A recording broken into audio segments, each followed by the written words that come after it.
Welcome to this explainer. I am absolutely thrilled to be your guide today. If you're a focused learner looking to master the modern digital classroom, well, you are in exactly the right place.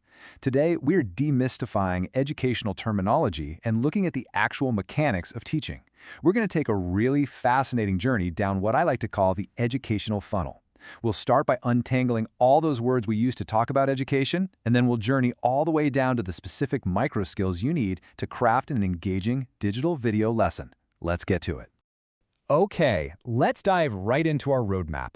We are funneling from macro institutional definitions down to micro, actionable video tutoring skills.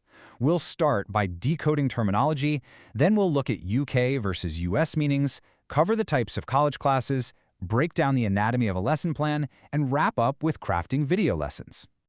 Starting off with Section 1, decoding educational terminology and clearing up that semantic confusion.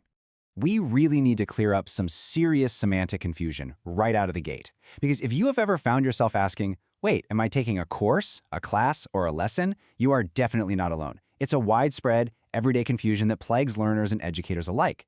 And to show you just how prevalent this is, take a look at this data sourced from INGLÄS. When we look at web search results, the word class completely dominates. It pops up in a staggering 3.45 billion results. Lesson, on the other hand, that shows up in about 652 million. People use these terms interchangeably all the time on the internet, which totally tangles up their actual definitions, but they actually mean very different things. Think of it kind of like a building block analogy. A class is the gathering of people or the specific scheduled time and place that you meet. But the lesson, well, that's the actual specific unit of teaching or the subject matter that's delivered during that event. So you go to your English class at 8 a.m., but while you're actually sitting there, the teacher gives you a lesson on pronouns. See the difference? Moving right along to Section 2, British versus American meanings. Let's do a quick regional breakdown.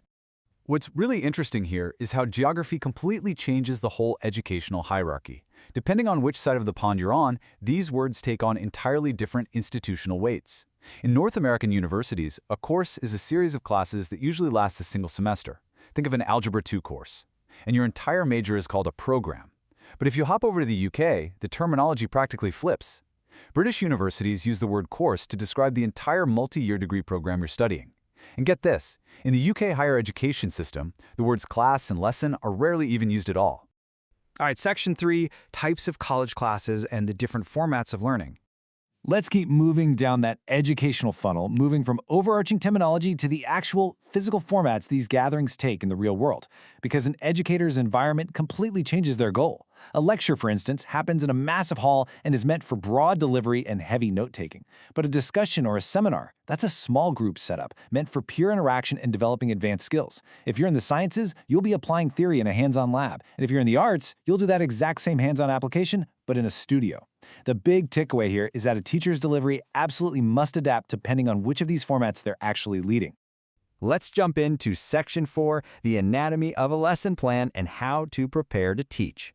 Now we're transitioning from the macro institutional level right down to the micro, daily preparation of the educator.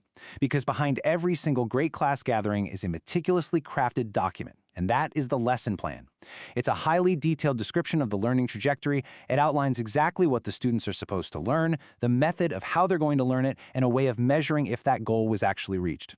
So, the crucial point here is that a good lesson plan generally relies on the AAA model: activating learning, acquiring new learning, and applying that learning. To really ground this idea, let's look at some profound 19th century wisdom from philosopher and educator Frederick Herbart. He stated, "To know where the pupils are and where they should try to be are the two essentials of good teaching." Now that right there is the absolute bedrock of any instruction. You have to know your starting line, and you absolutely have to know your finish line. Herbart actually developed an 8-phase approach to lesson planning that is honestly still incredibly relevant today. It moves systematically. You start with the introduction and foundation, then you move to brain activation and delivering the body of new information. Then, crucially, you move to clarification, practice and review, independent practice, and finally closure. This structured flow gives teachers built-in opportunities to correct misconceptions and purposefully build a student's knowledge block by block. Which brings us to Section 5, crafting perfect video lessons in the digital era.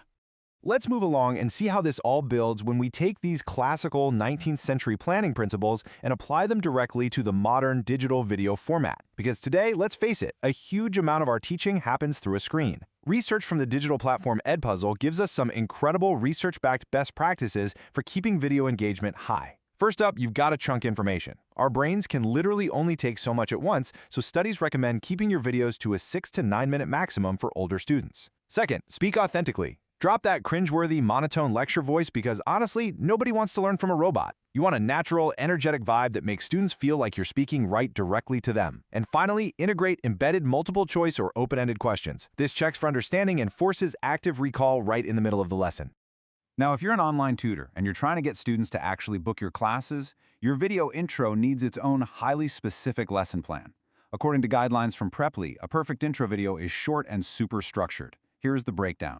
Step 1. Spend precisely 15 to 20 seconds introducing yourself and telling them where you're from. Step 2. Spend 30 to 50 seconds focusing heavily on your skills, your qualifications, and exactly what students can expect in your lessons. And Step 3. Spend 15 to 25 seconds wrapping up the whole thing with a motivational message to really encourage those bookings. But listen, even the most perfectly written script is going to completely fail if the technical execution is distracting. So, here are the rapid-fire technical requirements for recording. You definitely want to record in horizontal mode, keep the camera right at eye level, use a neutral, tidy background, and make sure you have good lighting. Do not, under any circumstances, record vertically. Don't have a shaky camera, absolutely eliminate all background noise, and please, whatever you do, don't apply digital filters to your face. Getting rid of those visual and auditory distractions is absolutely critical for maintaining your learner's focus.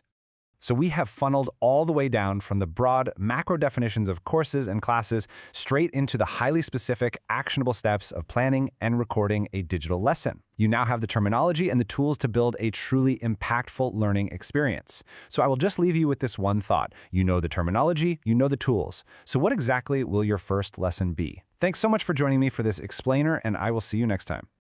Hello, it's Rod's friend here, Gino from Real Everyday English. Sorry for interrupting your video. I just want to make a quick recommendation that you subscribe to Rodrigo's channel. He's an amazing guy, he's so humble, he's so dedicated, and he creates absolutely fantastic content. See you people soon. Bye-bye. God bless.